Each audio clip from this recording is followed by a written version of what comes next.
Acredito que o nosso secretário Renato Nalini deve entrar em alguns minutos, mas vamos dar início à 129ª reunião ordinária do Comitê Municipal de Mudança do Clima e Ecoeconomia de São Paulo. Deixa eu só colocar aqui para...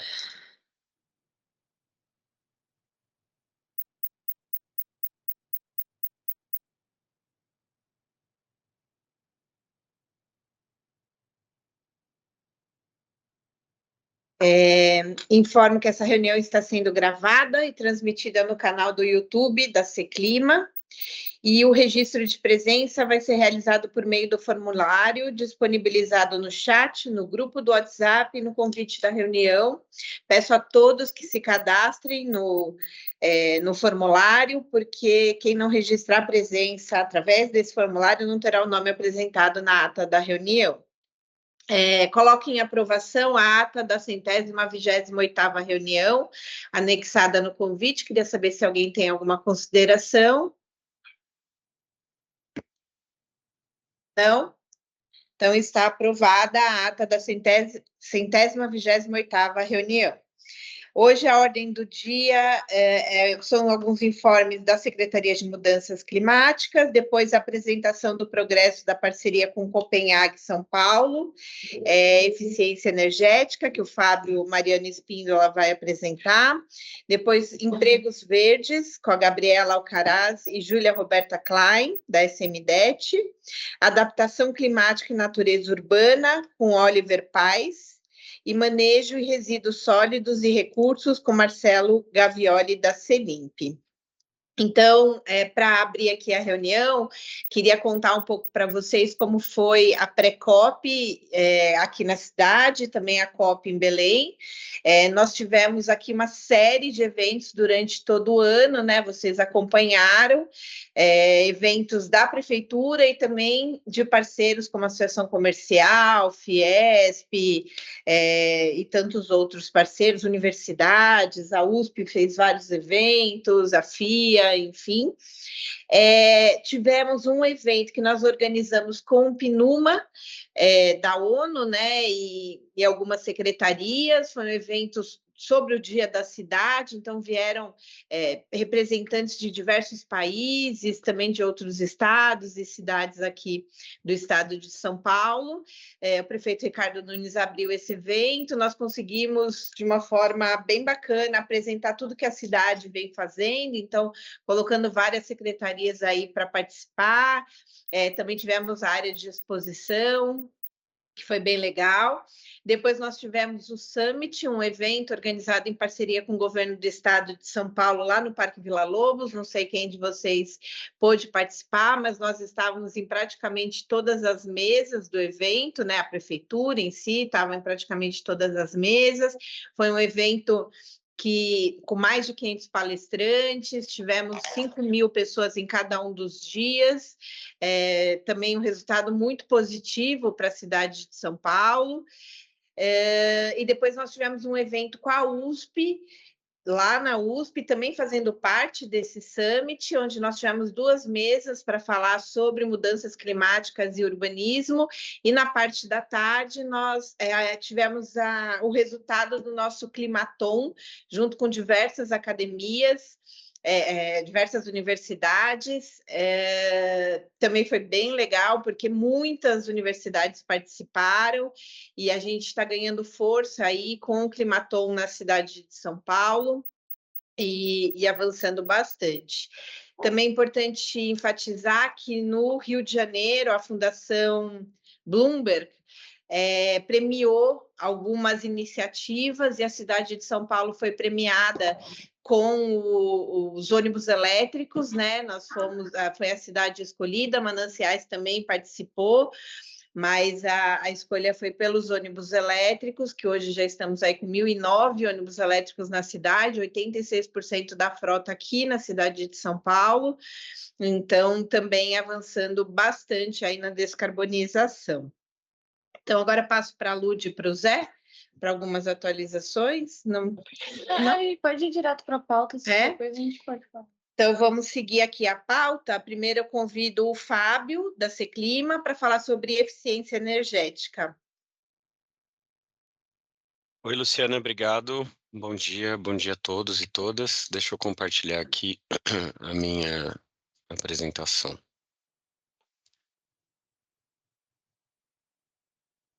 Dá para ver a tela? Dá? Beleza. Sim. Ô, Fá, queria só pedir para você primeiro contextualizar um pouco a parceria. Sim, eu vou fazer antes de isso. apresentar a sua pauta. Eu vou fazer isso, está na apresentação.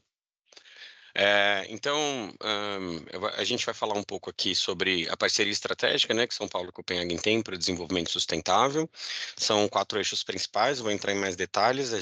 A parceria foi apresentada em uma reunião anterior aqui do comitê, mas ela ainda estava muito incipiente, e agora que a gente já tem ela um pouco mais amadurecida, né, os acordos já foram assinados e a gente já tem algum progresso em alguns dos eixos, acho que é importante a gente trazer ela aqui no comitê. Então, retomando um pouco do que se trata a parceria. Então, é uma parceria estratégica que a cidade de Copenhague tem com a cidade de São Paulo e ela é largamente baseada no compromisso histórico que a Dinamarca tem com o desenvolvimento urbano sustentável, né? A cidade de Copenhague, que é a capital da Dinamarca, né, atualmente lidera as cooperações semelhantes, acordos semelhantes com as cidades de Bogotá e Medellín, na Colômbia, e com a cidade de Joanesburgo, na África do Sul. E aí São Paulo agora está integrando essa rede de cidades do Sul Global que tem essa parceria com a cidade de Copenhague, né? Agora não, desde o ano passado. Essa parceria é financiada pela Assistência Oficial ao Desenvolvimento da Dinamarca, a ODA, e ela possibilita colaboração técnica, visitas de delegações e produção conjunta de conhecimento entre ambas as cidades. Tanto dos técnicos daqui de São Paulo, de emprestar um pouco de conhecimento nosso, né, com a solução de alguns problemas, especialmente ligados à magnitude da nossa cidade, para compartilhamento entre a rede que a cidade de Copenhague está desenvolvendo com outras cidades do mundo, e para a gente importar um pouco também de conhecimento deles, especialmente nas áreas dos eixos que a gente vai falar daqui a pouco.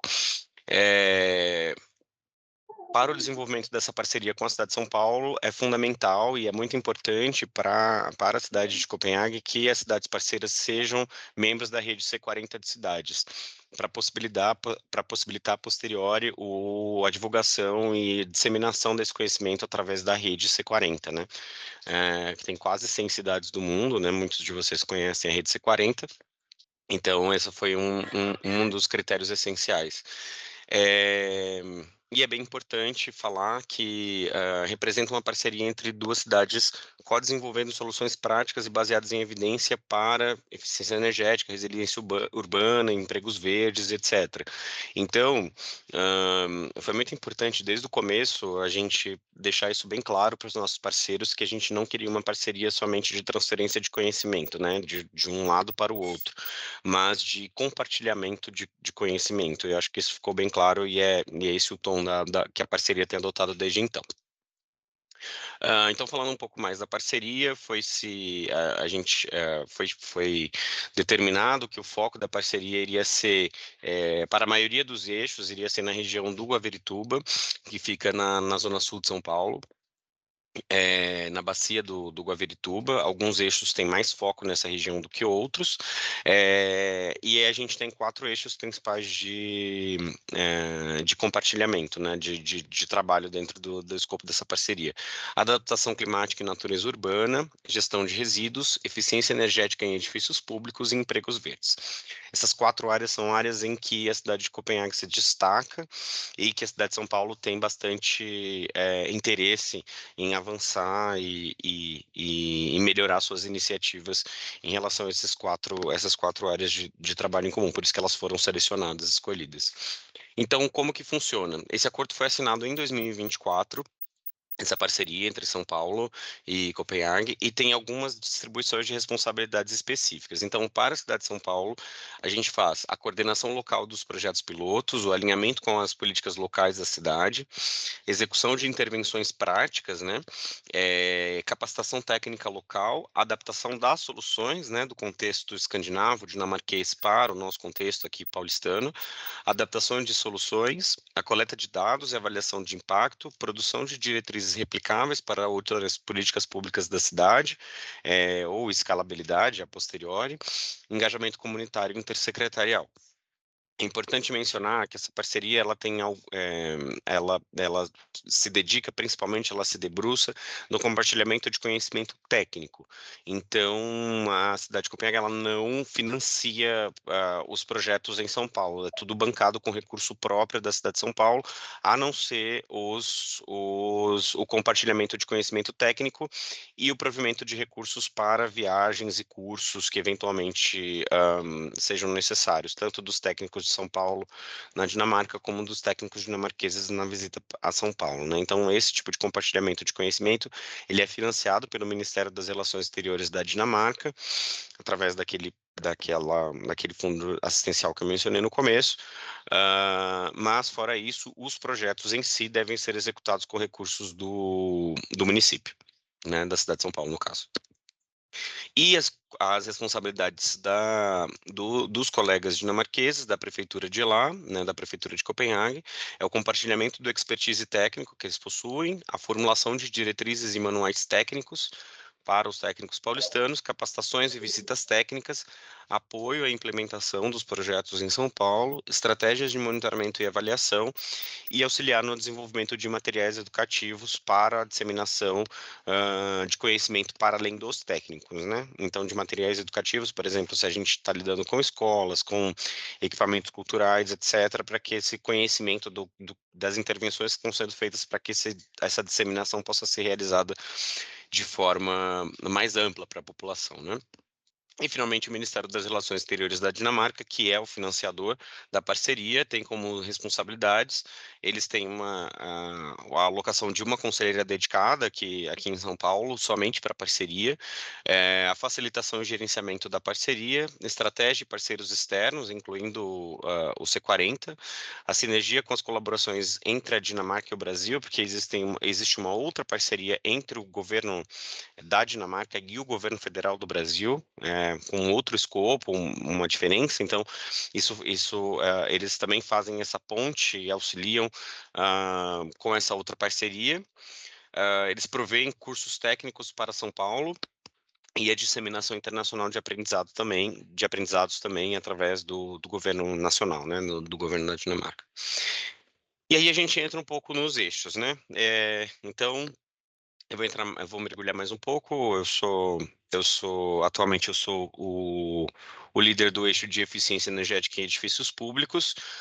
Os outros líderes dos outros eixos estão aqui, vão fazer as apresentações respectivas dos seus respectivos eixos, e agora eu mergulho um pouco mais no eixo de eficiência energética. Então, nesse eixo a gente tem 3 projetos principais dentro desse eixo: o projeto de hospitais, o projeto de escolas e o projeto da sede da prefeitura, do edifício Matarazzo, né? Então, antes da gente avançar dentro do eixo de eficiência energética, eu preciso fazer uma contextualização de um problema bem significativo que a gente vem abordando dentro desse eixo e é interseccional para os 3 projetos que a gente está mencionando aqui. Então, a gente tem o problema dos gases refrigerantes, né? Então, eu vou passar mais rápido, mas os gases refrigerantes, eles são gases que são utilizados em sistemas de resfriamento, como ar-condicionados, refrigeradores, bombas de calor, etc., né? São gases que são colocados dentro dos compressores desses aparelhos, que são comprimidos, e quando expandidos, eles reduzem a sua temperatura e tornam possível o resfriamento, né? Então, eles absorvem e liberam calor. Os tipos mais comuns são os clorofluorcarbonetos, os hidroclorofluorcarbonetos e os hidrofluorcarbonetos. E novas alternativas mais sustentáveis. Estes gases refrigerantes, eles têm um impacto climático não negligenciável, muito pelo contrário, bem significativo, né? Eles têm o que se chama de alto potencial de aquecimento global, né, da sigla em inglês GWP. E eles são gases de efeito estufa extremamente poderosos, milhares de vezes mais danosos do que o CO2, por exemplo, que é o gás de efeito estufa padrão, né? E alguns possuem esse GWP milhares de vezes maiores do que o CO2. Então, para se ter uma ideia do potencial dano que esses gases podem provocar, por exemplo, a emissão fugitiva do R22, que é um gás super utilizado, inclusive na imensa maioria dos sistemas de ar-condicionado que tem aqui no prédio da prefeitura, em hospitais, em equipamentos culturais, etc., se esses 1 quilo de emissão fugitiva desse tipo de gás refrigerante, do R22, em uma pequena unidade de ar-condicionado, como as unidades de split que a gente encontra em escritórios, salas de aula, etc., ele equivale, se a gente deixar escapar o conteúdo dessa latinha inteira, uma latinha desse tamanho mais ou menos, ele equivale às emissões de escapamento de um veículo, de um Volkswagen 2022, andando do norte da Noruega até o sul da África do Sul, 17 mil quilômetros, né? Então, equivale às emissões de um veículo andando por 17 mil quilômetros dirigindo. Então, é uma emissão bem significativa, em que muitas administrações não estão olhando para isso ainda, né? Então, administrações locais, né? Muitos governos nacionais já estão olhando para esse tipo de problema, mas muitas administrações locais ainda não estão olhando para isso. Então, a gente tem alguns protocolos e alguns acordos internacionais para a redução da utilização desses tipos de gases, né? Então, tem o Protocolo de Montreal, que foi principalmente designado para conter o avanço da destruição da camada de ozônio, principalmente com a redução de CFCs e HCFCs. A emenda Kigali foi estabelecida em 2016 para ampliar o Protocolo de Montreal e incluir a eliminação gradual dos HFCs também. E o PNUMA, né, que é o Programa das Nações Unidas para o Meio Ambiente, apoia a gestão de gases refrigerantes como uma ação climática essencial. E a eliminação desses HFCs poderia evitar o aquecimento de até 0,4 graus centígrados no aquecimento global até 2100. Então, não é um problema negligenciável. E aí eu volto um pouco para o eixo de eficiência energética, e aí vocês vão entender daqui a pouco por que eu mencionei o problema dos gases refrigerantes, né?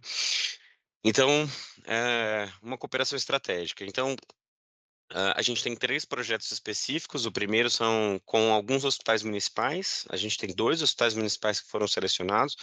O Hospital Municipal Sorocabana e o Dr. Benedito Montenegro. E a gente tem o projeto de fazer algumas medidas de sustentabilidade bem específicas nesses hospitais, focando em eficiência energética. Então, primeiro é o estudo das melhores práticas de manutenção e rotina e renovação para unidades de ar-condicionado nesses locais. Então, os hospitais estão entre os equipamentos municipais mais complexos que a gente possui, do ponto de vista de edificação. Então, por causa disso, essas edificações possuem sistemas de ar-condicionado muito sofisticados e que têm uma grande demanda de utilização, porque eles têm necessidade de utilização de temperatura muito específica em centros cirúrgicos, ambulatórios, etc. Então, é muito importante que a gente possa tanto olhar para esses sistemas de ar-condicionado como um grande elemento consumidor de energia elétrica, obviamente, né, porque um grande elemento consumidor de energia elétrica, e, obviamente, também como um utilizador desses gases refrigerantes danosos que a gente mencionou, que eu acabei de mencionar. Então, a gente tem criação de novas diretrizes para aquisição de novas unidades de aquecimento e ventilação, né, de ar-condicionado e aquecimento, e adoção de sistemas de gestão de energia nessas edificações. Então, a falta de um monitoramento centralizado, o diagnóstico que a gente fez foi a falta de monitoramento centralizado de energia nesse tipo de edificação tão grande, tão complexa como os hospitais, leva, às vezes, a um consumo excessivo de energia elétrica e uma ineficiência operacional. Isso dificulta, especialmente para os gestores dessas edificações, uma visão global de como está o consumo energético, o que está puxando mais energia dentro daquela determinada edificação e quais que devem ser a priorização de melhorias nessas edificações, né? Então, foram estabelecidas as primeiras 3 medidas principais para esses equipamentos. Então, a instalação de medidas de eficiência energética nos projetos de hospitais e de retrofit de hospitais que estão sendo realizados no município. A gente espera como benefício uma redução de custos operacionais e de consumo energético nessas edificações.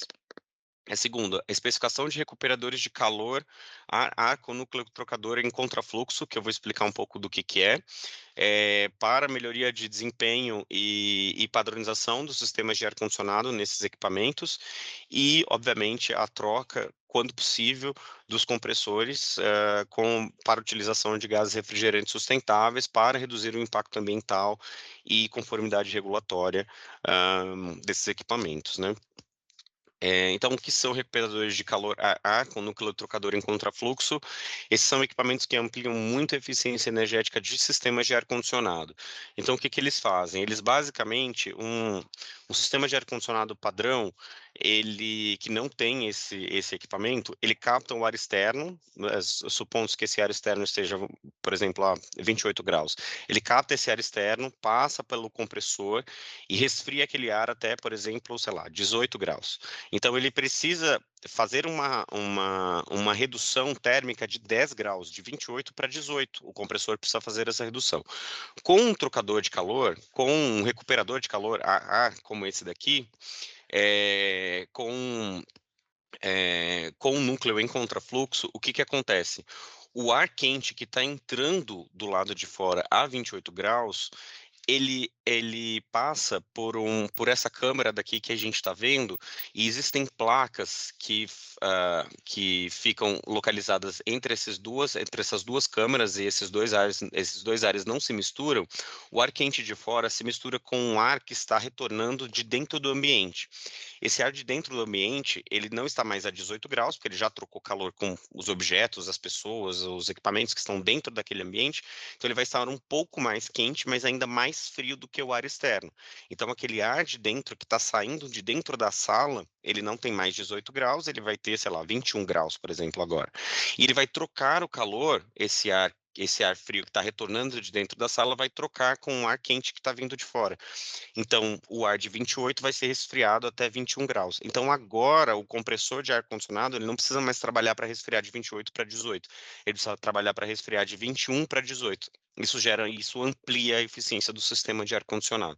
Então, a ideia é que a gente possa testar esses equipamentos em alguns sistemas de ar-condicionado dos hospitais municipais e definir o nível de escalabilidade dessa solução para outros grandes equipamentos municipais também. Então, isso para o projeto de hospitais. No escopo das escolas, a gente pretende estudar a infraestrutura escolar e buscar soluções para enfrentar o calor nas escolas, né? Timeline mais ou menos de implementação. Então, em 2024, a gente fez uma definição do escopo da parceria no campo das escolas. Este ano, a gente definiu 4 escolas municipais que vão passar por essa intervenção.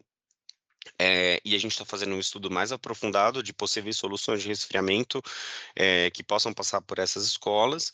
A gente tem um piloto em escolas e ações educativas que vai ser realizado no ano que vem, e avaliação dos resultados e potenciais de escala para outras escolas da rede para o ano de 2027.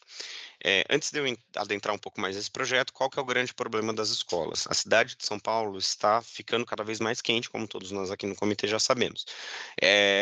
Isso tem levado algumas diretorias regionais e alguns diretores de escola a buscarem soluções mecanizadas para este calor excessivo. Os nossas edificações, as nossas escolas não estão preparadas para esse nível de calor, né?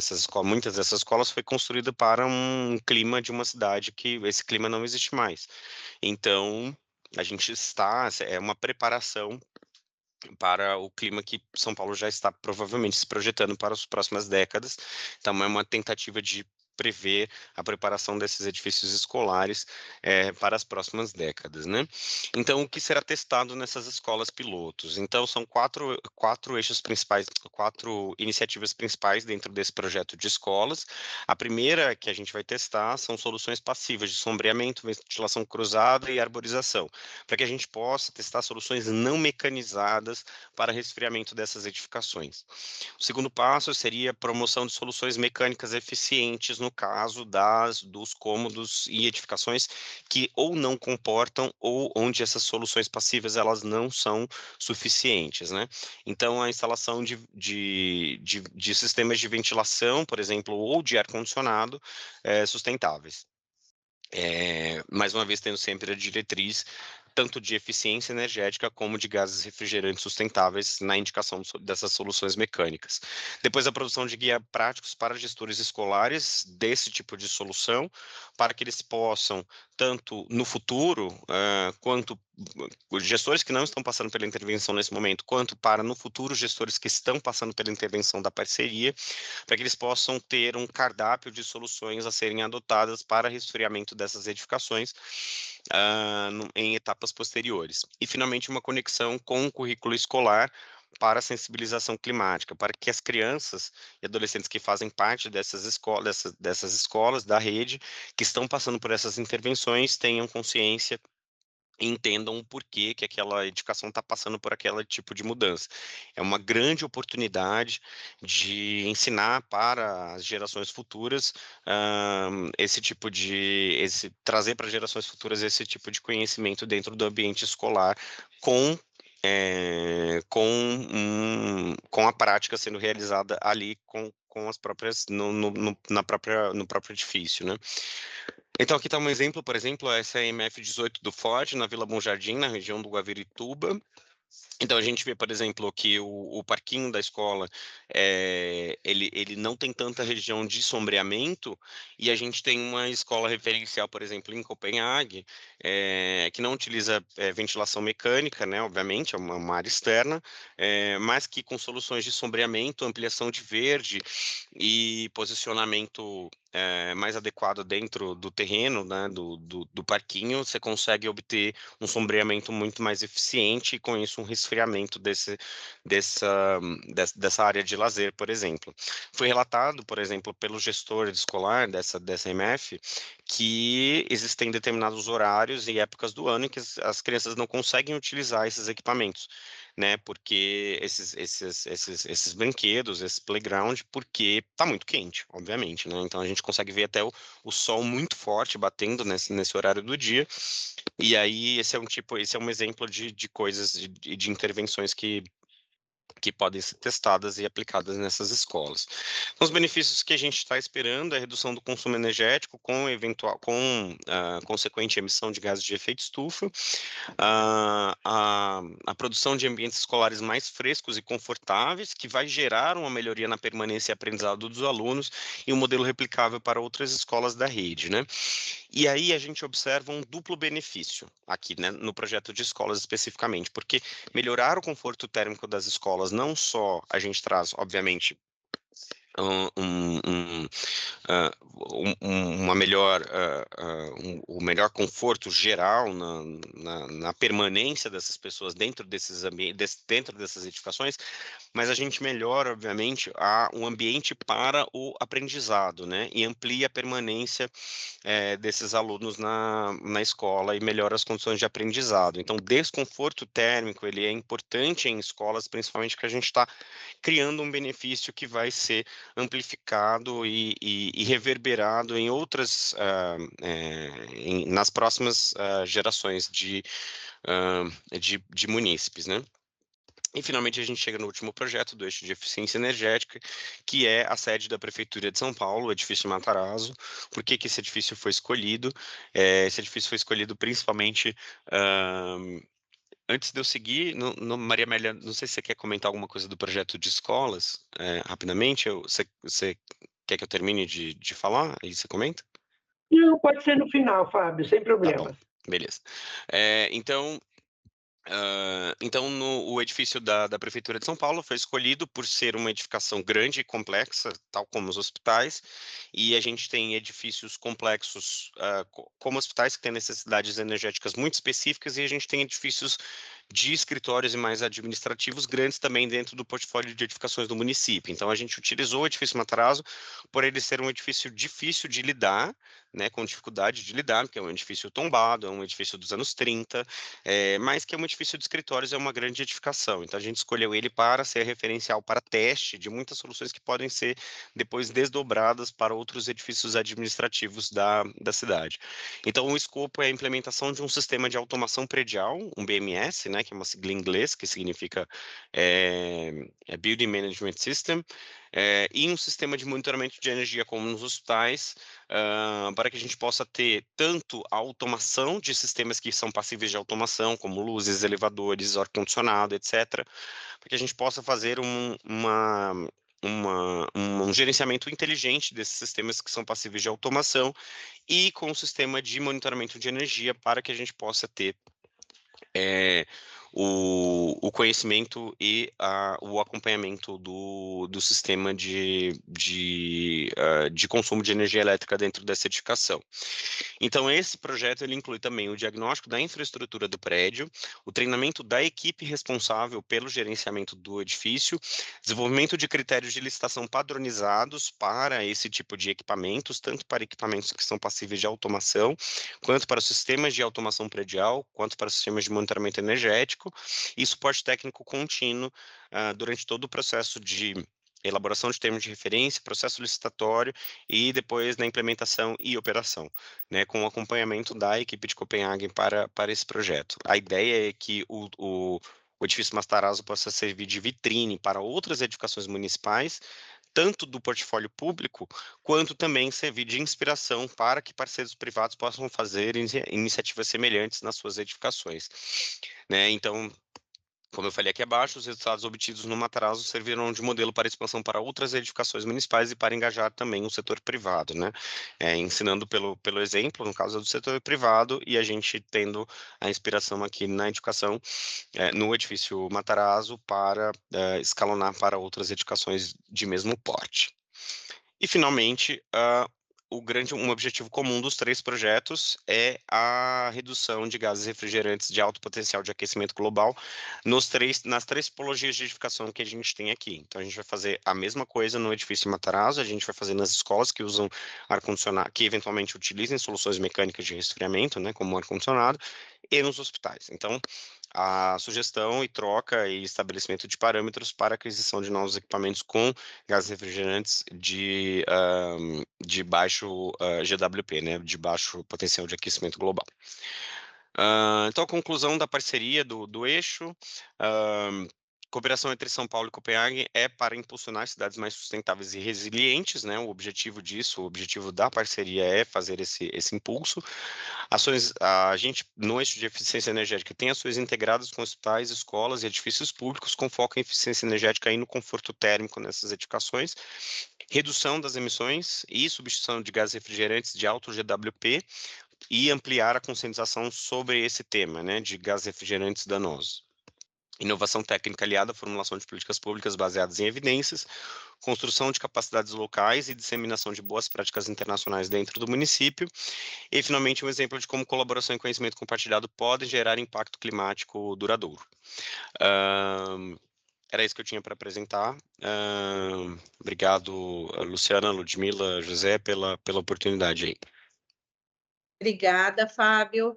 Eu vou abrir rapidamente para perguntas, porque o tempo está bem estourado, e depois a gente segue aí para as próximas pautas. Então, Maria Amélia, quer começar? Quero sim, muito obrigada pela oportunidade. Parabéns, viu, Fábio? Esse trabalho é incrível. A gente está muito contente de participar. Eu quero fazer um pedido e fazer uma breve correção. O pedido é se você pode me disponibilizar essa apresentação para eu mostrar para o secretário. Tá? A segunda é uma correção breve, não foi nenhum erro crasso, porque as escolas têm realmente, como você falou, algumas unidades com soluções criativas e próprias, mas a secretaria como um todo está num trabalho intenso para padronizar algumas soluções, né? Tem essa solução também que você falou de cobrir uma parte do pátio, tem soluções de ar refrigerado, estamos pensando nessa refrigeração e nós estamos fazendo, inclusive, pilotos em algumas regiões que o mapa do calor demonstra como muito tórridas, de fazer ações conjuntas de reflorestamento, mini-florestas,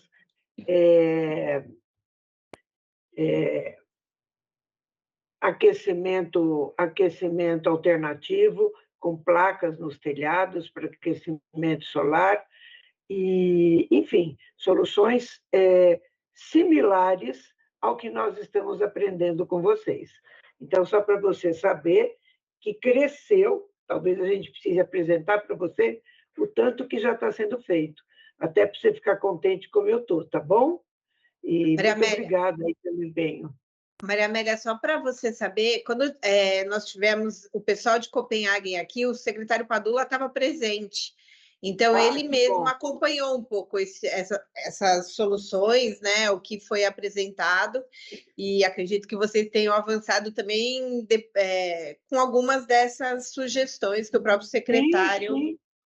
Foi o que eu falei, as sugestões desse projeto nos ajudou muito a criar musculatura no nosso projeto para ampliar bastante essas soluções. Essa apresentação em si, o secretário já teve, Luciana? Eu não lembro exatamente, eu acho que essa é a do Fábio, né? Mas o secretário viu a apresentação que o próprio pessoal de Copenhague fez, Sim, onde eles colocam essa solução, eles tinham colocado na época essa solução de cobertura ali das áreas, dos brinquedos não ser de metal, enfim. Isso eles tinham apresentado. E também no seminário de calor, tudo isso foi apresentado para o Padula no seminário que a gente realizou no começo desse ano, no final do ano passado. Isso. Então, também foi apresentado para o secretário.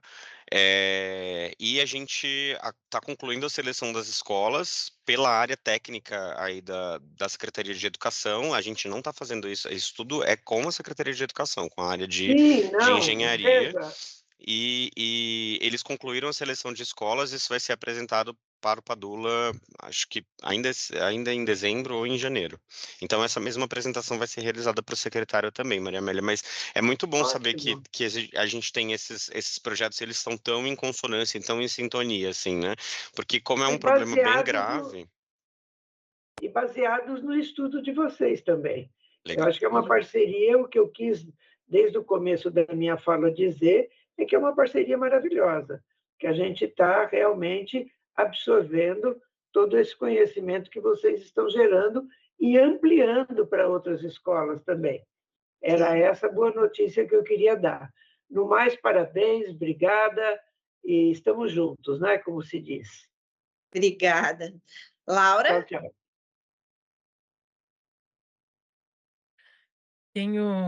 Obrigada. É muito legal ver essa iniciativa. Acho triste que ela tenha surgido, vamos dizer assim, por uma pressão, entre aspas, externa, porque é uma coisa que a gente podia fazer por conta própria. Mas, de todo jeito, é muito legal ver esse trabalho andando. Eu tenho 3 questões. A primeira, na sua apresentação, Fábio, tem um slide que você foi de uma escola na terra, com um pouco de grama, para lá na Dinamarca, estava pavimentado. Não se pretende pavimentar, eu imagino. Foi só uma ilustração, né? Isso mesmo. Segunda pergunta. É fundamental trocar as normas de EDIF para a construção de edifícios públicos. O que é que já andou nesse sentido? E a terceira coisa é qual o papel da Abrava, que é a Associação dos Fabricantes desse tipo de equipamento, e que sempre foi profundamente, não apenas resistente, mas também que tem aqui no Brasil, e há muitas instituições ambientalistas brasileiras que podem dar esse depoimento, que sempre resistiu a qualificar os equipamentos produzidos aqui no Brasil. Então, são as 3 questões que eu trago para você. Legal, Laura, obrigado. O exemplo da escola foi só um exemplo mesmo, não se pretende pavimentar, inclusive a gente pretende fazer o contrário, né? A recomendação é nas escolas onde existe pavimentação, da gente reverter a pavimentação por algum terreno mais permeável, né? Seja grama, seja outro tipo de solução. Sobre a integração de EDIF, a gente está fazendo um trabalho de alcance com esse tipo com essa área, mas a princípio a gente está desenvolvendo o diagnóstico dos edifícios e a seleção das edificações para depois a gente conseguir integrar a área aqui dentro. Por quê? E a normatização? Criar padrões? A normatização viria numa etapa posterior, porque o que a gente está fazendo? A gente está olhando para as edificações que já estão construídas nesse momento, né? Então, como a gente está olhando para as edificações que já estão construídas, a gente vai pensar um pouco nas soluções para essas edificações para fazer a adaptação dessas escolas que já estão construídas. Para as escolas futuras, a ideia é que a gente possa captar um pouco dos aprendizados que serão provenientes desse projeto piloto, para depois a gente conseguir exportar isso no manual de edificações novas. E sobre a Abrava, o que a gente tem atualmente? De fato, há uma resistência, né, dos produtores de equipamentos. Primeiro porque tem um elemento que eu acho que é muito importante trazer, que é a dinâmica global deste tipo de mercado. Então, o que acontece? Que eu acho que é um pouco do que você queria trazer, né? Então, o que acontece? Tanto o protocolo de Montreal quanto a emenda Kigali, ele estabelece um phase-out desses equipamentos de forma diferente entre países. Então, o que muitos desses produtores de equipamentos estão fazendo é um dumping desses equipamentos dentro de países que estão numa fase posterior desse phase-out. E acho que um pouco do nosso objetivo também de criar essa conscientização é para que a gente, enquanto poder público, a gente não somente, por exemplo, em licitações novas, a gente não somente utilize o critério de menor preço, porque na hora que a gente utiliza o critério de menor preço para a compra de equipamento de ar-condicionado, inevitavelmente essas empresas vão pegar esses equipamentos que vão ter esses gases refrigerantes com phase-out em países, né, mais desenvolvidos, eles vão jogar aqui.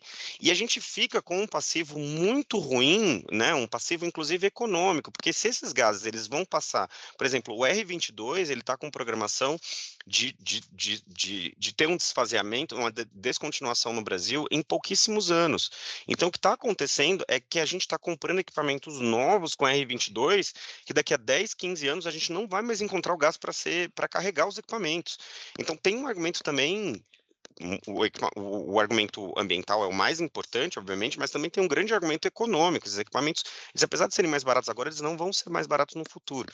Então, acho que um dos grandes objetivos, de fato, é quebrar um pouco dessa resistência que a Brava vem apresentando, e para a gente ter consciência, enquanto poder público também, de que existem outros critérios para a gente fazer a compra desses equipamentos. Que, obviamente, o argumento ambiental e deve ser o mais importante, mas também tem um grande argumento econômico também para o estabelecimento de novos parâmetros para aquisição desses sistemas de ar-condicionado. Acho que é mais ou menos por aí. E político também, principalmente Sim. no momento de realização da COP30, de política industrial para ser tratada junto com o governo federal, porque, além de tudo, esses caras agem de um jeito como se a gente fosse o lixo da história. Sim, exatamente, é isso mesmo. Gente, Obrigado, Laura. obrigada. Precisamos seguir aí para a próxima pauta. Queria agradecer ao Fábio, agradecer a Maria Amélia, a Laura aí pelas considerações. E agora eu passo para Gabriela Alcaraz e Júlia Roberta Klein para falar sobre empregos verdes. Olá, bom dia a todos e todas. Vocês me ouvem bem? Sim. Tá bom, eu vou compartilhar a minha tela com a apresentação. Só um minutinho.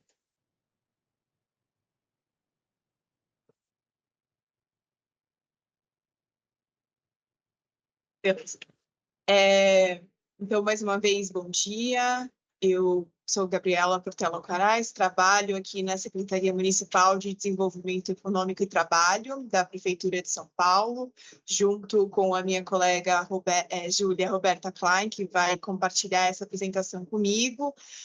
Aqui na Secretaria, a gente tem a pauta de empregos verdes em relação à parceria com a Prefeitura de Copenhague. Então, basicamente, nessa apresentação, a gente vai passar pelas atividades que constam no plano de trabalho do eixo de empregos verdes.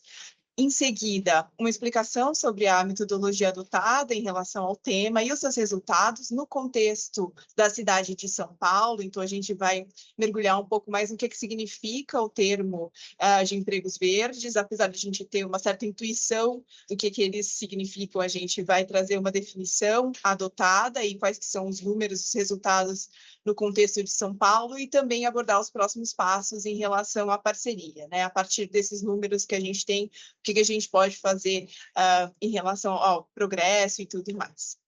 Então, basicamente, o principal objetivo dessa parceria no contexto do eixo de empregos verdes é promover uma economia sustentável e inclusiva que gere oportunidades para esse tipo de emprego, desenvolva uma força de trabalho com habilidades para exercer essas funções e que melhore a qualidade das condições de trabalho para os trabalhadores vulneráveis, principalmente.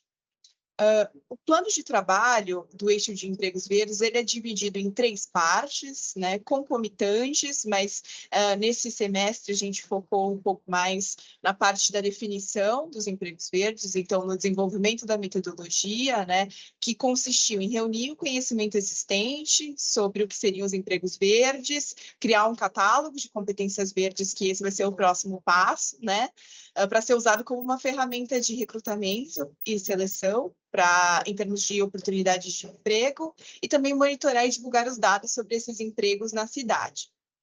Em seguida, né, também em paralelo, criar oportunidades de empregos verdes, então mapear os programas voltados para essa temática já existentes na prefeitura e pensar também em estratégias para expandir as oportunidades de emprego e melhorar as condições de trabalho especificamente para catadores de materiais recicláveis, que é um contingente significativo desse tipo de emprego e em situação de vulnerabilidade também. E também fazer o processo de engajamento com o setor privado, estimulando investimentos e a criação de uma Câmara de Economia Verde, um contexto de um fórum para discutir soluções e estratégias de como ampliar as oportunidades nessa temática. Então, especificamente em relação aos empregos verdes na cidade de São Paulo, eu vou trazer uma breve perspectiva em relação da definição do que seriam esses empregos, né? Então, o nosso primeiro passo foi olhar para o que a literatura e estudos que foram realizados por organizações internacionais, que são referências no tema. Então, a gente olhou para alguns trabalhos feitos pela OIT, pela Rede C40, o BLS, que é o Bureau of Labor Statistics, que é uma agência do governo estadunidense que olha para estatísticas voltadas ao mercado de trabalho, e também tem algumas pesquisas voltadas para green jobs, para empregos verdes, e também olhar para alguns trabalhos acadêmicos relevantes, né, de referências, aí é que a gente citou alguns, Caruso, Mussá no trabalho da OIT de 2007, foi a primeira referência consolidada de empregos verdes, então é um termo relativamente antigo, de 2007, mas que ainda há pouca consistência em termos de definição, né? E daí o nosso trabalho de olhar para referências e tentar montar uma metodologia a partir disso, né? Em seguida, a gente adotou os critérios do BLS, o Bureau of Labor Statistics, que nem eu comentei anteriormente. Esses critérios eles foram escolhidos para identificar atividades econômicas verdes, né, que se referem a CNAES, que são os códigos da Classificação Nacional de Atividades Econômicas. Então, cada atividade econômica tem um código respectivo, então a gente vai olhar para esses dados para tentar fazer o filtro do que seriam as atividades econômicas voltadas para a economia verde. E, a partir dessa seleção, conforme esses critérios, a gente chegou aos números, né? Então, basicamente, olhando para as subclasses, que é o menor nível de agregação, né, o detalhezinho da atividade econômica, a gente, de um total de 1.332, é o universo de quinais, né, de subclasses de quinais, a gente chegou a 197 subclasses de atividades econômicas verdes. E agora eu vou passar a palavra para a Júlia, e ela vai trazer mais alguns detalhes em termos de especificações de empregos verdes para a gente seguir. Tá bom? Bom dia, pessoal. Vocês me ouvem bem? Sim? Beleza. Eu me chamo Júlia, como a Gabi mencionou, também sou dentro do eixo de empregos verdes aqui na Secretaria, junto com o Guilherme e a Lívia. Inclusive, eu e o Guilherme já somos membros do Comitê de Economia, e então é muito legal a gente poder estar cruzando esse trabalho e apresentando ele aqui para vocês. Bem, mas partindo da onde a Gabi falou e entrando mais especificamente nos detalhes da metodologia, que seria a nossa primeira entrega do plano de trabalho na parceria com a Prefeitura de Copenhague, né? A gente, para definir as atividades econômicas, precisou definir critérios, né? E depois da gente ter lido todos aqueles documentos, entendido o contexto da cidade de São Paulo e ter feito um apanhado geral de coisas que se repetiam, como classificar uma atividade econômica como verde, a gente viu os critérios do BLS e percebemos que eles tinham muita aderência com aquilo que a gente identificou por meio dos estudos que fazia sentido e que era uma atividade econômica verde. Bem, mas o BLS, como a Gabi disse, é uma agência governamental dos Estados Unidos, né, como se fosse o IBGE deles de lá. E a definição de empregos verdes deles são divididas em duas categorias, A e B. A diz que empregos verdes são atividades econômicas em empresas que produzem bens ou prestam serviços que beneficiam o meio ambiente ou conservam os recursos naturais. E já a categoria B são empregos, atividades econômicas que, no seu processo de produção, há um estabelecimento mais ecológico e práticas mais ecológicas para utilizar melhor os recursos naturais. Bem, a gente, para fazer a análise dos dados dos empregos verdes e das atividades econômicas verdes, vai utilizar as bases de dados disponíveis no mercado de trabalho brasileiro. E nessas bases, atualmente, a gente consegue visualizar os produtos e serviços que as empresas prestam. A gente não tem acesso a como foi o processo de produção conduzido ali por eles para fazer e tornar os serviços deles mais sustentáveis. Então, por conta disso, a gente focou somente na categoria A. Pode passar, por gentileza, Gabi.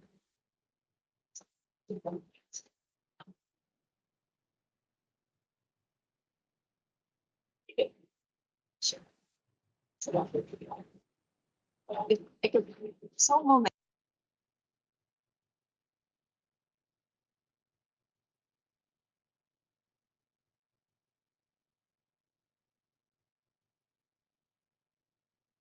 Perdão, era só uma dúvida aqui que chegou, já foi direcionada.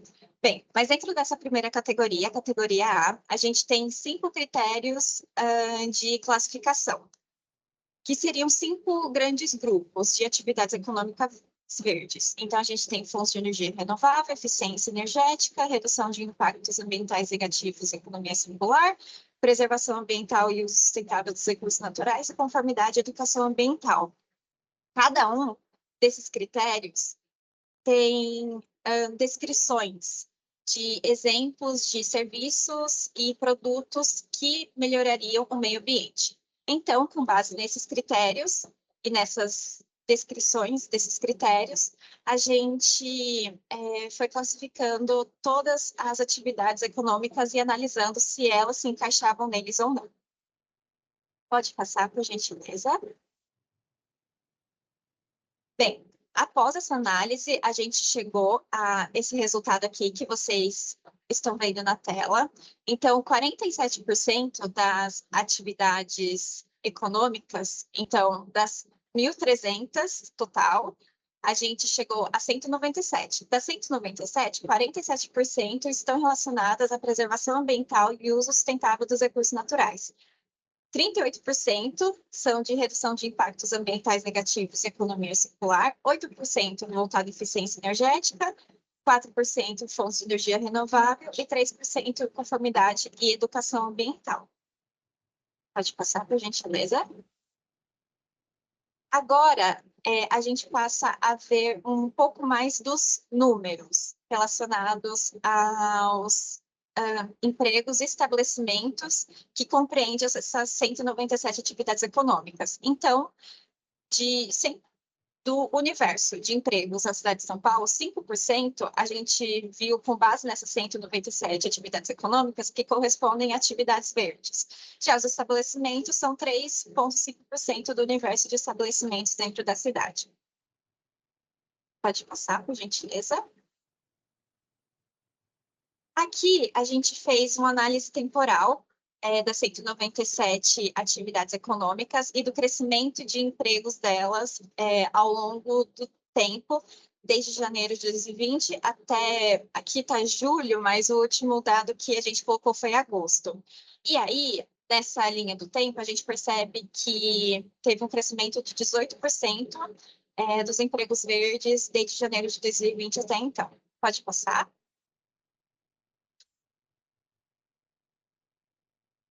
Aqui, a gente está abrindo um pouco mais a questão da distribuição das atividades econômicas, né? E aí, o que a gente fez? A gente pegou as 197 atividades econômicas que chegamos com base nos critérios estabelecidos pelo BLS e a gente agrupou elas em setores que a gente identifica como setores verdes. Desse grupamento e dessa identificação de setores, a gente chegou em 10, que são agricultura, transporte, economia circular, energia, reparação e manutenção, agricultura, gestão de resíduos, infraestrutura, preservação ambiental e pesquisa e desenvolvimento. E aí, por meio da contagem de subclasses por esses setores, o maior é de agricultura, seguido pelo transporte e economia circular. No próximo slide, a gente vai ver um outro aspecto, que é a distribuição de empregos por meio dessas subclasses. Então, se no primeiro slide, que mostrava a distribuição das subclasses por setores, a maior era agricultura, a maior quantidade de subclasses, agora, em relação a emprego, a maior quantidade de empregos no setor de economia verde é de transporte, seguido pelo de energia e economia circular. Pode passar, por gentileza. Aqui, a gente usou os dados da RAIS, né? Os dados de empregos e estabelecimentos são dados da RAIS, distribuição por setores, por meio das classificações que a gente fez, também são dados da RAIS. E aqui, a RAIS tem essa, que é uma base de dados do mercado de trabalho brasileiro, tem uma diferença bacana que a gente consegue pormenorizar os dados por distrito. Então, a gente plotou no mapa a distribuição dos empregos e estabelecimentos para ver onde que esses empregos e estabelecimentos estavam mais proeminentes da cidade de São Paulo, e a gente chegou a esse resultado e com esse top 10. Então, o distrito com mais empregos verdes é Itaim Bibi, seguido por Santo Amaro e Jaguaré. Agora, na parte de estabelecimentos verdes, pode passar, por gentileza?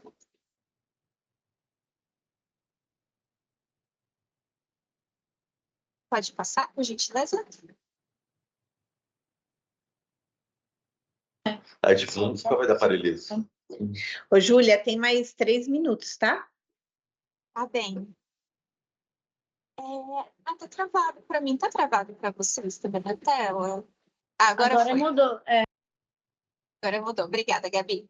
Então, aqui nos estabelecimentos verdes, a gente percebe que o Itaim Bibi continua, mas o segundo e terceiro lugar já dá uma mudada. Então, o Grajaú sobe e Santo Amaro desce. E também o espalhamento das atividades no mapa, a gente percebe que tem um pouco mais de verde.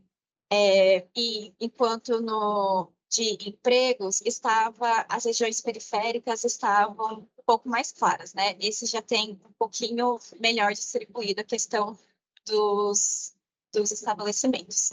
Bem, e essa era o detalhamento do trabalho que a gente fez sobre a metodologia de empregos verdes. Se vocês quiserem verificar mais depois, com pormenores a metodologia, a gente fez um documento explicando enfim, todas essas questões com essas informações, está disponível na página do Observatório do Trabalho da cidade de São Paulo. Muito obrigada, parabéns pelo trabalho de vocês. E agora eu vou convidar o Oliver Paz, de Mananciais, para falar sobre adaptação climática e natureza urbana. Depois, no final, a gente abre para pergunta para os últimos 3 palestrantes, tá? Então, Oliver. Olá, boa tarde, tudo bom? Vou compartilhar a tela aqui um minutinho.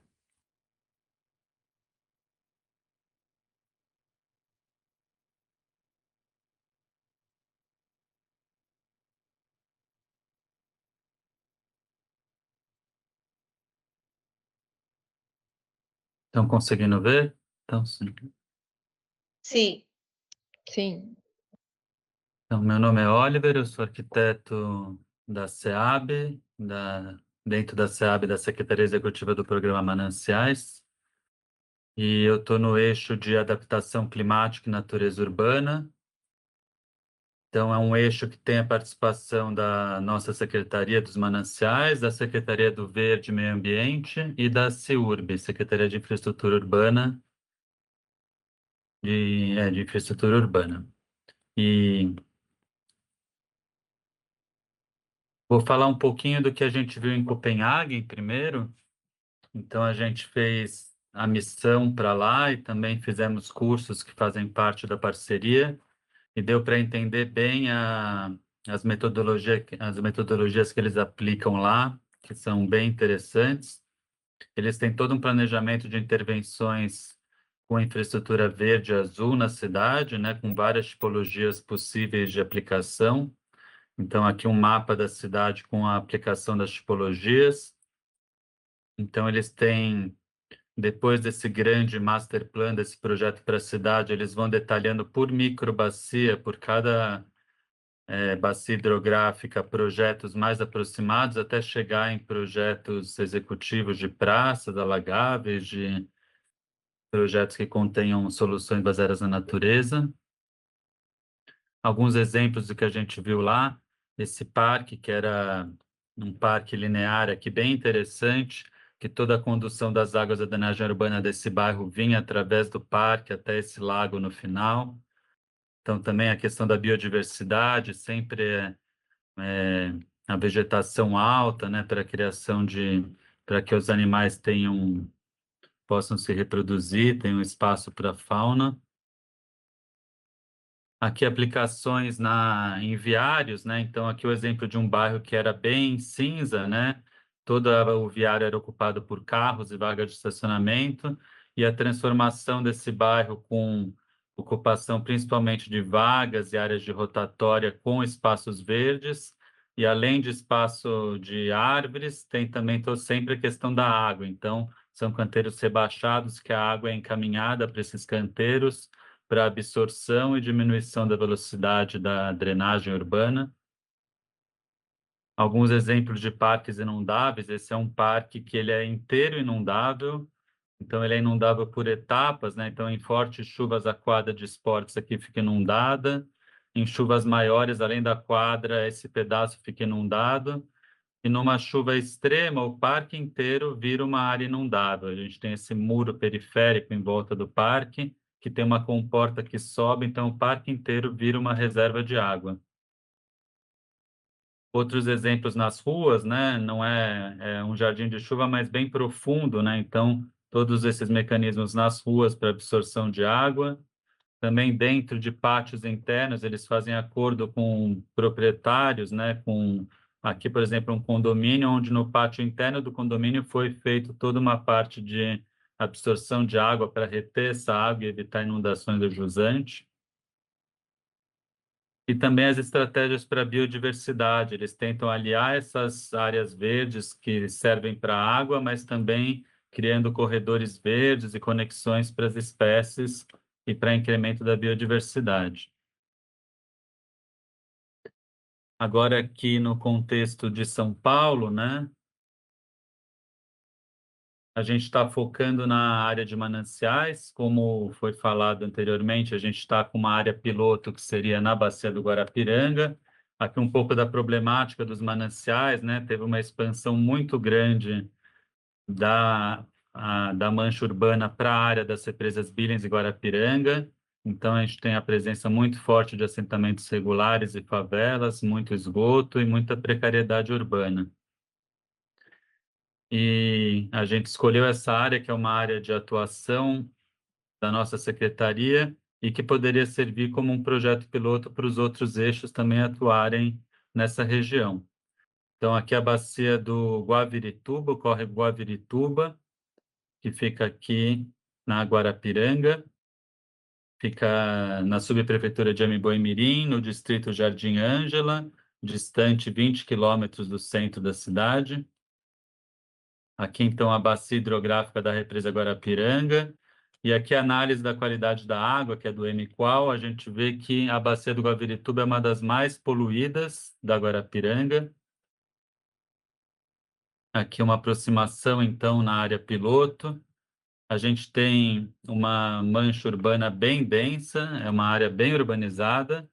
Aqui em amarelo a gente vê algumas manchas são as favelas da região, então ainda tem um comprometimento hídrico por conta dessa falta de saneamento em algumas partes do bairro. Tem 2 parques existentes e essa mancha que é azul verde mais claro é uma área de DUP, né? Uma área que está sendo desapropriada pela Secretaria do Verde para ser transformada num parque. Então, só para vocês terem uma ideia do local, aqui é uma favela que já está com obra de urbanização da nossa secretaria, da SEAB, Programa Mananciais. Então, aqui tudo tinha favela em cima do córrego, está sendo feita essa obra de urbanização. Aqui uma outra situação bem crítica, que ainda tem esgoto sendo jogado direto no córrego, e aqui é uma região que inunda muito. Aqui é uma escola que a escola foi construída em cima do córrego, então tem problemas de inundação nessa escola, e aqui a gente vê os muros na lateral da escola acabaram caindo na última chuva de verão que inundou o local. Aqui uma outra área urbanizada pela secretaria. Aqui a área do parque, nessa área de DUP, né, Decreto de Utilidade Pública, que a ideia é transformar essa área em um parque público. Então, os objetivos do nosso plano de trabalho dentro do eixo de adaptação climática e natureza urbana primeiro, na escala da bacia do Guavirituba, né? Então, coletar os dados da bacia hidrográfica e elaborar um plano de adaptação climática para a bacia como um todo, pensando também num plano de ação para a biodiversidade, para incremento da biodiversidade, e pensar em soluções para mitigar os efeitos das ilhas de calor urbano. E depois, os próximos objetivos eram já focar em algumas áreas específicas da bacia hidrográfica para pensar em projetos urbanos. Então, a gente tem o objetivo de elaborar um projeto de adaptação climática para a área da escola, que é aquela escola que eu falei que tem inundações. Elaborar um projeto de adaptação climática para o futuro parque urbano, que vai ser construído naquela área de DUP. E depois desenvolver uma ferramenta de suporte à decisão e diretrizes sobre como aplicar as soluções baseadas na natureza na cidade de São Paulo, com base nesses projetos que a gente vai desenvolver em conjunto. e também pensar sobre sistemas de alerta para risco, né? Tanto o risco hidrológico quanto de deslizamento. Em relação ao objetivo mais geral, que era pensar no plano de adaptação climática para a escala da bacia hidrográfica, já teve algumas evoluções, né? A CIURB lançou agora o caderno de drenagem, caderno da bacia hidrográfica das bacias dos córregos Guavirituba e Itupu. Então, esse caderno foi foi o primeiro caderno que foi feito na região dos mananciais, então foi bem interessante que teve a participação também da nossa secretaria. A gente teve algumas reuniões com os técnicos da CIURB FCTH, e é o primeiro caderno de drenagem que, além da questão de retenção de água, de evitar inundações, também aborda a questão da qualidade da água, que é fundamental na represa, na área dos mananciais. Então, aqui a gente vê que eles propõem wetlands, né, para tratamento da água. Então, é um caderno primeiro aqui dos mananciais, da região dos mananciais. Aqui, então, imagens do caderno da bacia hidrográfica.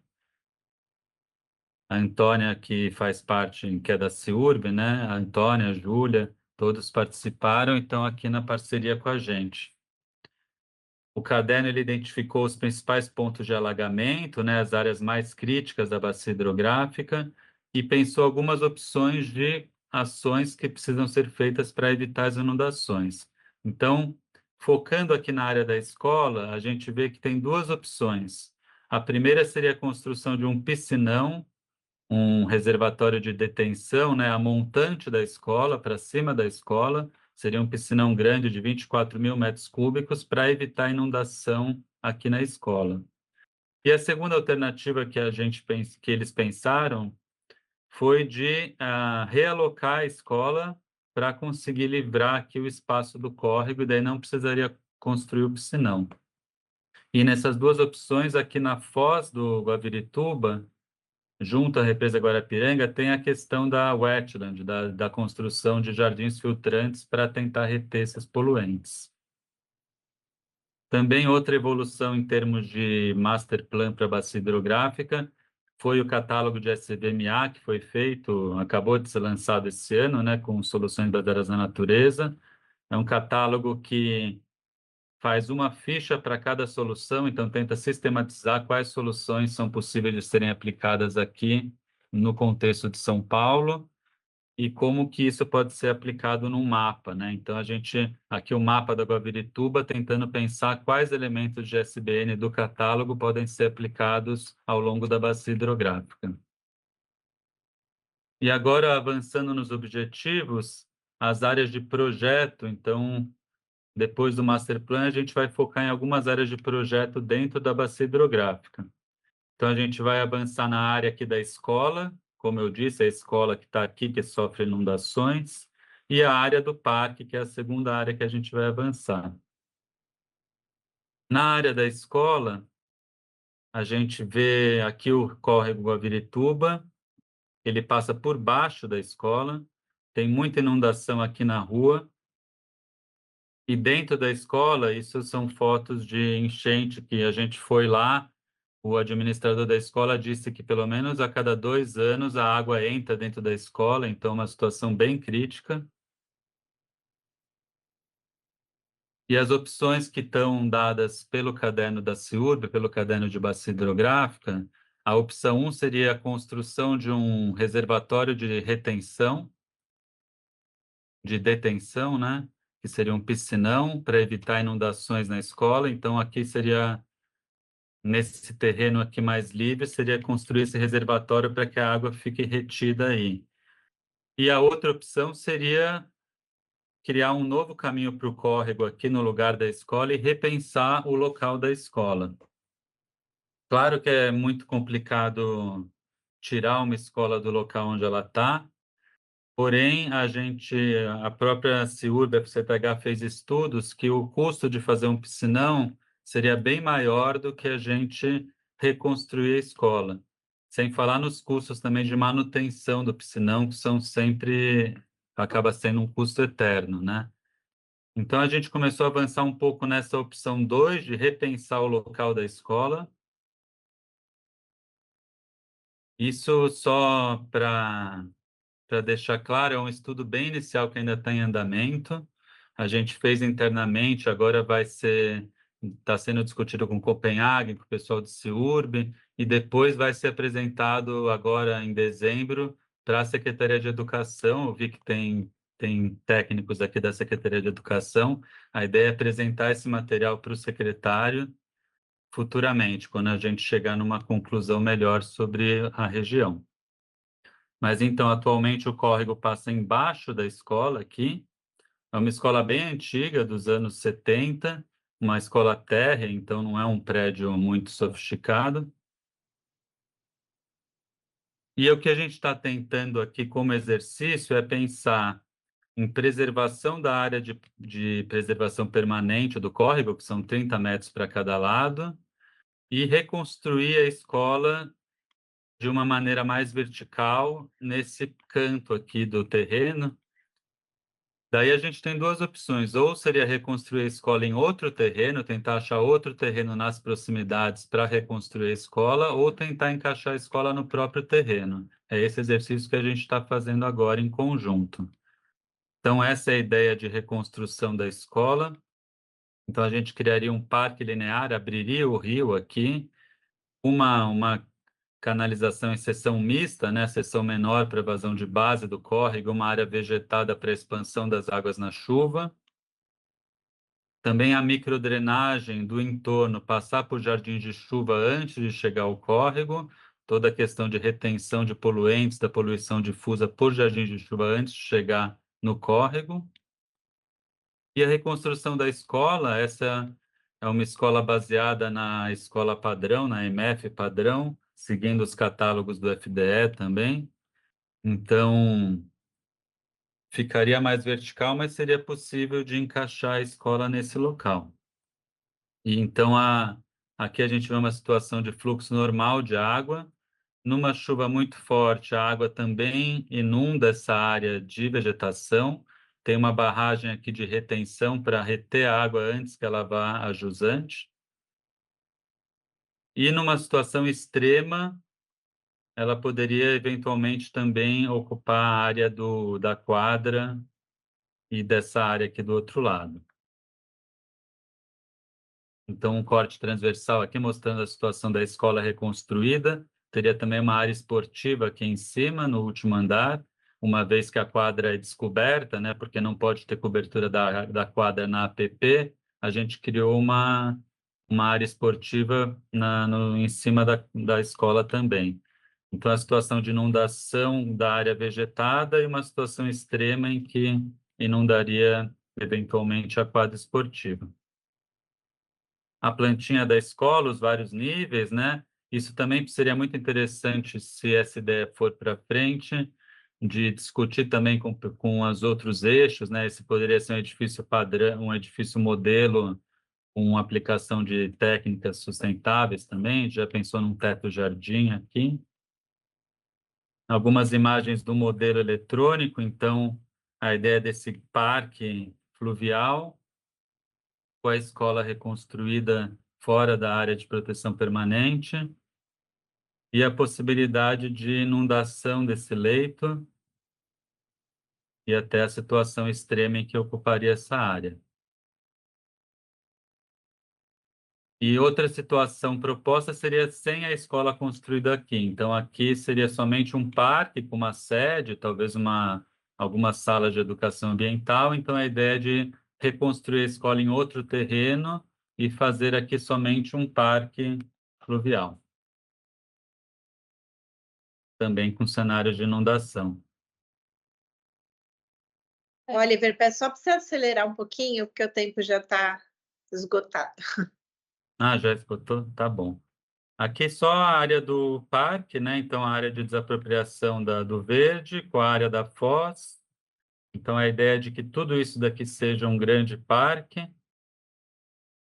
E aqui na foz, as wetlands que estão previstas no caderno da CIURB, no caderno da Bacia Hidrográfica da CIURB. Então, a ideia é que o córrego Abirituba está aqui. Antes de ele chegar na represa, uma parte da água seja desviada para passar nas wetlands que fazem a purificação através das raízes das plantas.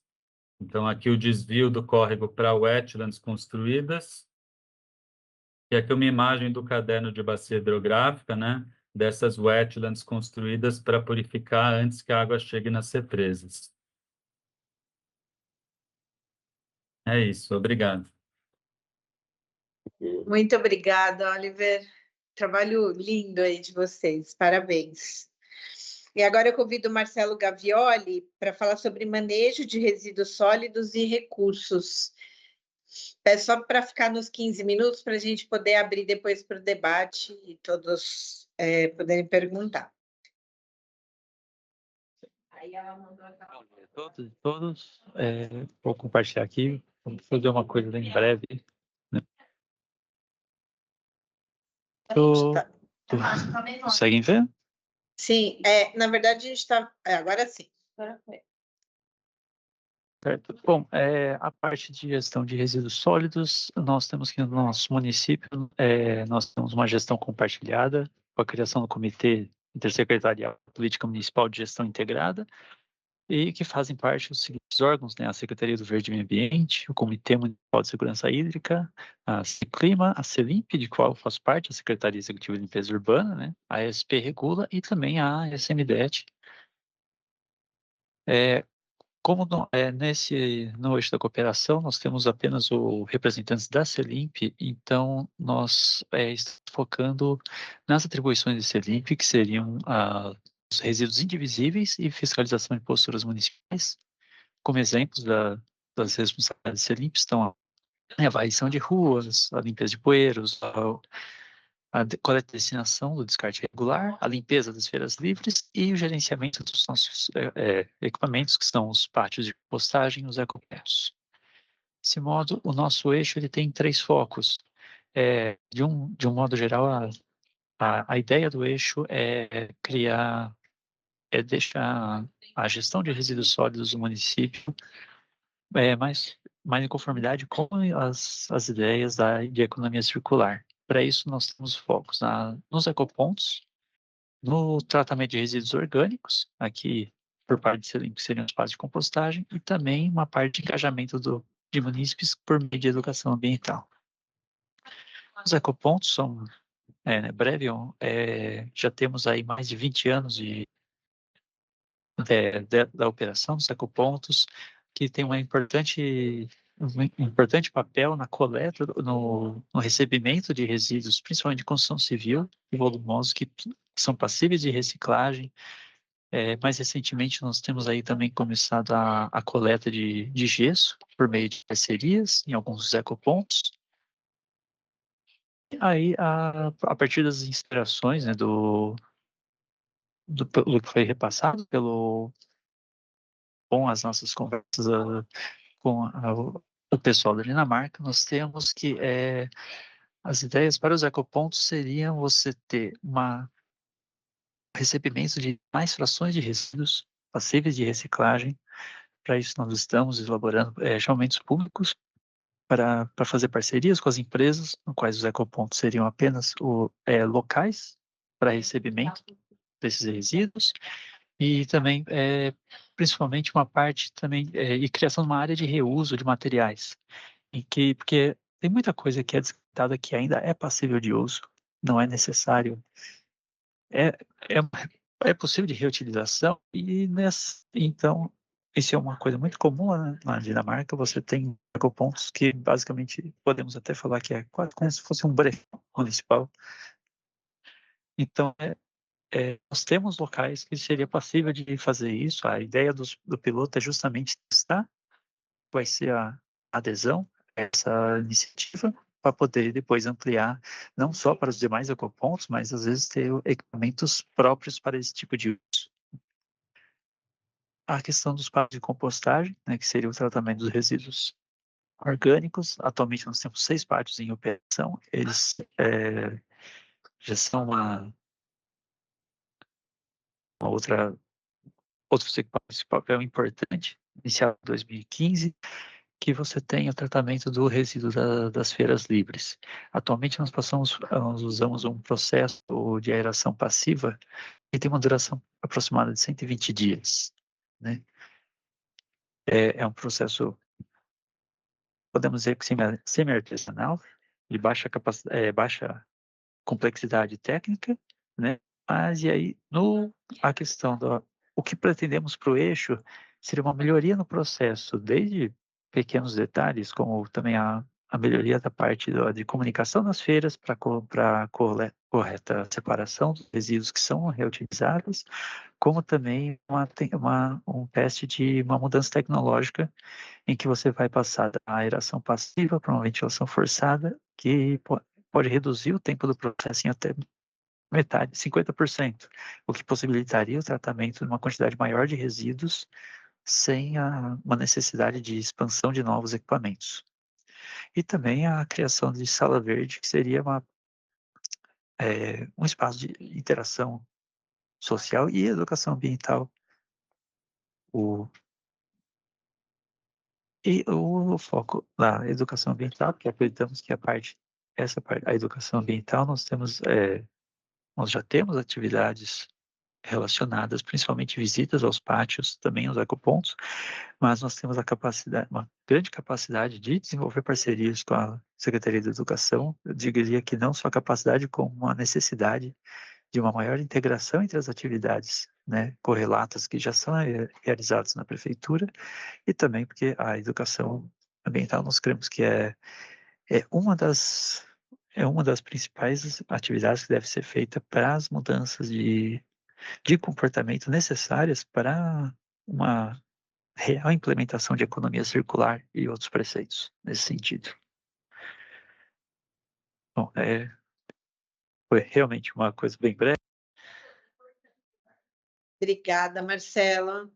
Quero agora abrir aí para perguntas. Você quer, Zé? Por favor. O José aqui da Ciclima vai fazer a primeira pergunta. Então, para a Gabi e para a Júlia, da SMDET, é que vocês trouxeram aquele gráfico em formato de mapa, né, do total de empregos verdes por distrito.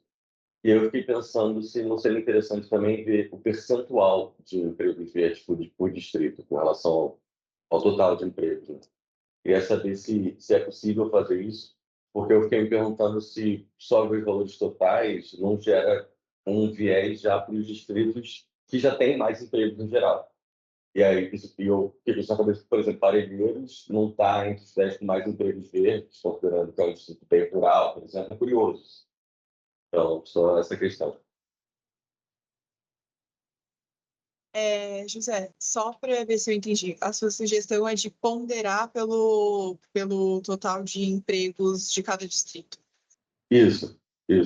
Uhum. Tá. Eu não acho que um substitui o outro, mas seria interessante ver os dois. Assim. Sim, eu concordo. Até mesmo porque, curiosamente, os distritos... Curiosamente não, né? Devido a isso, distritos que têm mais número de empregos, que têm mais vínculos, também são distritos com mais empregos verdes, sabe? Então, ponderar por isso, sim, como é o caso de Itaim-Bibi, por exemplo, né? Então, eu acho que ponderando pelo tamanho pelo N de empregos faz sentido, sim, pelos empregos formais, né? Lembrando que esses são os dados de empregos formais, que são os dados da RAIS que a gente consegue ter acesso, né?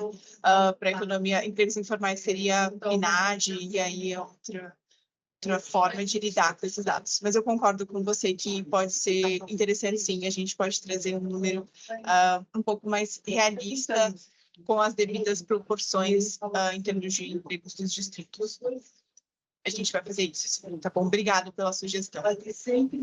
Obrigada. Laura?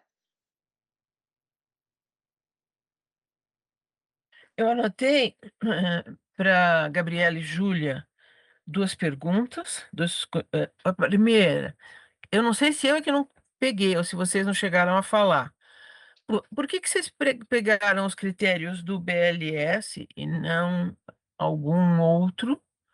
Que eu sei que tem estudos do IPEA, tem estudos do DIEESE, tem outros estudos sobre esse assunto, e pergunto isso porque critério é uma coisa cultural, né? E então por isso é que eu estou fazendo a pergunta. E a segunda coisa, que tem a ver até com com isso, com esse comentário que o José fez, pode ser, me surpreendeu muito que, tanto em termos de empregos quanto de estabelecimentos, Parelheiros aparece no fim da linha. Então, parece que tudo aquilo que está sendo feito no sentido de fomentar a agricultura orgânica naquela região não está valendo. É isso? E depois para o Oliver uma pergunta se eles têm considerado outras experiências, só para saber, e também até questões que vêm apontadas em cartilha de adaptação, de habitação popular para adaptação climática, enfim, se isso está sendo considerado. Obrigada. São as duas perguntas que me ocorreram. Vocês podem responder? Claro, obrigada pela questão, Áurea. Em relação à nossa adoção aos critérios do BLS, a gente a gente mostrou o caminho que a gente percorreu até chegar até eles, né? Então, a gente fez primeiro uma revisão bibliográfica. Então, a gente leu os estudos do Caruso, da OIT, do C40, e tem outros também estudos que foram desenvolvidos pela FEBRABAN e tudo mais. A gente tem uma parceria com o DIESE, também do Observatório do Trabalho. A gente chegou a conversar com eles em relação a essa ajuda para fazer a metodologia, né? Só que eles estavam fazendo algo nesse sentido, só que era um trabalho que não sabiam quando iam concluir. Então, por isso que a gente não utilizou algo nacional. E em relação aos critérios do BLS, como eu mencionei na apresentação, a gente fez esse caminho, né? E a gente começou a encontrar paralelos, coisas que sempre apareciam entre esses documentos. A gente foi fazendo uma lista. E aí, quando a gente chegou nos critérios do BLS, a gente viu que tinha muita sinergia com esse entendimento que a gente chegou por meio dos estudos que a gente leu. E aí, por isso que a gente definiu que a gente poderia seguir com eles, porque também fazia sentido por meio das nossas bases de dados. E também está voltado a uma instituição que tem um reconhecimento dessa temática e tudo mais. Agora, sobre a sua segunda questão, me perdoe, mas eu perdi um pouco o fio da meada na questão da agricultura. Você poderia repetir, por gentileza? Quando vocês mostraram tanto o mapa de empregos verdes quanto de estabelecimentos verdes, em ambos a situação é ruim, nos dois. E lá tem um trabalho imenso da prefeitura, por exemplo, para agricultura orgânica. Então, a conclusão é, ou está fazendo errado ou não presta de nada. É isso que eu queria entender. Ou não, está certa a avaliação, e tem problema aqui, ali e acolá. Ou, ainda o que o José Teles já falou agora há pouco, a correlação, né, destes empregos em relação ao resto dos empregos do distrito, e vai por aí. Mas é que é muito, assim, deixar estupefato chegar nessa conclusão, que ali não está valendo. Esses dados da RAIS que a gente mostrou distribuído por distritos são relacionados da base de empregos formais. E dentro desses dados não estão incluídos os MEIs. Então, eu imagino que na parte do trabalho que a própria Secretaria de Desenvolvimento Econômico tem por meio do Campo Mais Rural, por exemplo, com a aceleração de hortas e tudo mais, tem um efeito prático, sim. Eu já fui nesses lugares também, tem emprego e renda sendo gerado ali. Mas eu acho que tem essa questão de captação de informação que está passando, que não está dentro da base de dados que a gente pega a informação e é a base de dados formal que a gente tem para analisar. Então, talvez se a gente olhar para uma base do MEI, essas informações podem mudar. Se a gente fazer essa ponderação que o José mencionou, talvez os números também mudem. Eu acho que é uma sugestão super válida. Quando a gente estava fazendo as análises de dados, né, a gente pensou em muitas coisas e muitas possibilidades também surgem no momento de a gente analisar os dados, só que em algum momento a gente tinha que parar para entregar o documento inicial, né? Então, nada que não possa ser revisado, construído junto com a sociedade civil, como a gente está fazendo agora nesse momento, revisado com os nossos pares, para que fique mais robusto e também reflita de maneira mais fidedigna especificidades locais. Então, eu acho que a gente pode fazer essa investigação um pouco mais detalhada por outras bases, como do MEI, e também repensar na forma de fazer com que a comparação entre os distritos seja mais igualitária. Guilherme, desculpa, eu vi que você levantou a mão, mas só para fazer um comentário, e aí, de repente, Júlio e Gabriela, de repente, podem acrescentar algo. Aqui no chat, não sei se vocês viram, o André Ortega fez o comentário da oferta de emprego, né? E aí é possível a gente observar, só pela péssima oferta de emprego, né, da relevância potencial desses empregos verdes fomentados na agricultura orgânica, por exemplo, na região de Parelheiros. E, portanto, isso coloca a questão da avaliação do emprego verde pelo produto efetivamente que vai para o mercado ou pelo processo de produção, que está implícito no processo metodológico de identificar a definição de emprego verde. Então, se é processo ou se é produto que está sendo considerado. E aí, eu acho que também é uma coisa que fica para avaliação de vocês. E o caso de Parelheiros, eu acho que ajuda a pensar esse negócio. Pronto, Guilherme. Eu vou passar para o Gui, que o Gui também é semidete, não sei se ele quer fazer algum comentário para ajudar ou se você quer fazer alguma pergunta. É para ajudar mesmo, mas é super rápido. É só para falar que uma questão, como a gente acompanha de perto aqui o Sampa Mais Rural, um ponto muito relevante é que a maioria desses produtores, eles são informais, eles não estão, a Júlia comentou do MEI, eles não vão aparecer nem no MEI. O pessoal aqui está fazendo um trabalho intenso de tentar colocar eles sejam no MEI, sejam em cooperativas, tentar formalizar para começar a aparecer isso nas bases de dados e também para dar uma estrutura melhor para esses agricultores. Então, uma boa parte dos agricultores que estão na base de dados do Sampa Mais Rural hoje, eles não estão formalizados. Então, eles não vão aparecer em nenhum lugar, o que é ruim, porque é difícil de fazer essa mensuração. Mas é algo que eu imagino que, com as oficinas que o pessoal está fazendo e com essa base de dados já consolidada, é uma coisa que vai melhorar ao longo dos próximos anos. A Gabriela e a Júlia querem complementar alguma coisa? Não? Então, eu vou passar para o Oliver.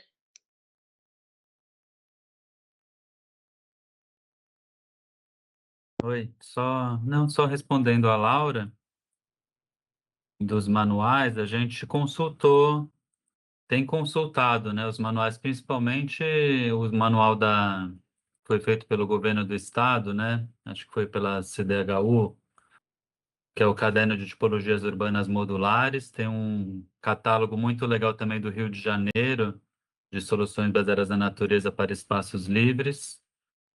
Então, esses dois são os principais que eu conheço. mas também se tiverem outras referências, sempre é interessante saber para a gente poder estar por dentro. Mas obrigado. Obrigada, Oliver. Mais alguém tem alguma pergunta, alguma consideração? Luciana, Oi, Luciana, só pode falar. para dizer para o Oliver, eu tinha interesse nessa resposta dele para saber se ele tinha testado os conteúdos de uma cartilha chamada Planos Comunitários de Redução de Riscos e Adaptação Climática, do Ministério das Cidades. Então, essa foi a razão da minha pergunta, para ver vamos dizer assim, da utilidade, né, dessa cartilha num território específico. Por isso é que eu fiz a pergunta. E aí, Oliver, eu vou depois botar aqui o link, tá legal? Só para anotar. Desculpa, Luciano. Imagina. Passar para o André. Ixi, acho que o André congelou. Então, eu vou passar para a Gabriela. Obrigada, Luciana. Só para fazer um apontamento, porque a Laura, de fato, ela mandou um estudo do DIEESE, né, de 2022, relacionado a empregos verdes, que eles estão olhando para dados da PNAD, né?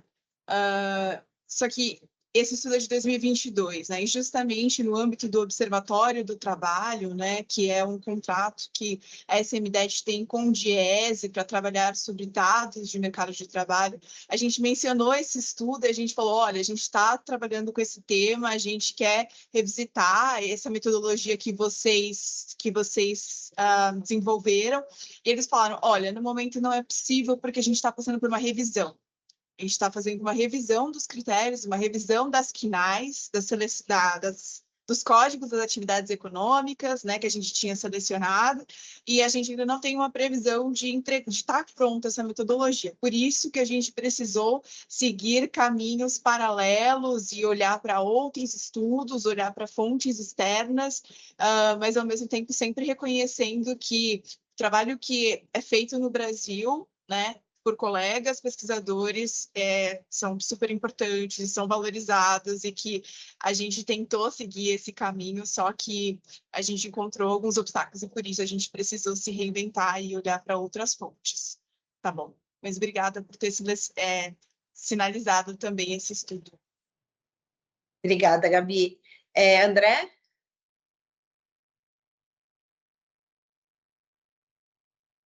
Oi, me escutam? Sim. Bom dia, pessoal. Eu sou o André de SMRI. Nós temos um trabalho lá com o Polo de Ecoturismo de Parelheiros. Eu só queria acrescentar em relação, não quis fazer nenhum ponto de controvérsia em relação ao SMDET, mas reforçar, inclusive, a importância da metodologia das meninas, porque você tem uma situação que, como o Roncoleta mencionou, muitos agricultores que, inclusive, estão sendo estimulados a adotar práticas agroecológicas, eles são informais. Os que não são informais, eles são MEIs, e existem aqueles ainda que têm o CNPJ rural. Existe um projeto que está com a gente aqui pela DESAMPA, que é o Semeando Negócios, que faz esse estímulo para regularização ambiental e a regularização deles enquanto negócio rural. Eles se convertem em pequenas empresas, né, em CNPJ rural. Então, talvez isso também já colocaria um outro tipo de dado e já muda um pouco a própria ideia do que a gente costuma chamar de emprego aqui no Brasil, né? A pessoa está trabalhando para alguém, não necessariamente é o empreendedor, que seria um empreendedor verde, por assim dizer, né? Então, acho que em relação a essa controvérsia de parelheiros, é bom ter essas coisas em perspectiva. Obrigada, André. Bom, gente, vamos partir aí para o encerramento. Queria muito agradecer todos os palestrantes, todos os membros aqui que colaboraram muito.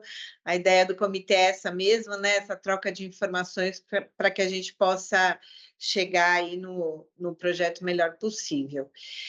Eu queria perguntar para vocês, porque assim, o combinado é que a próxima reunião, que é dia 17 de dezembro, que essa reunião seja presencial.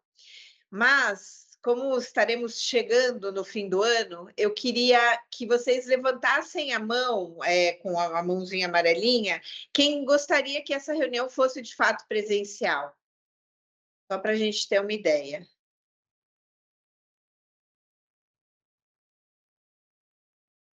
Só 2 pessoas?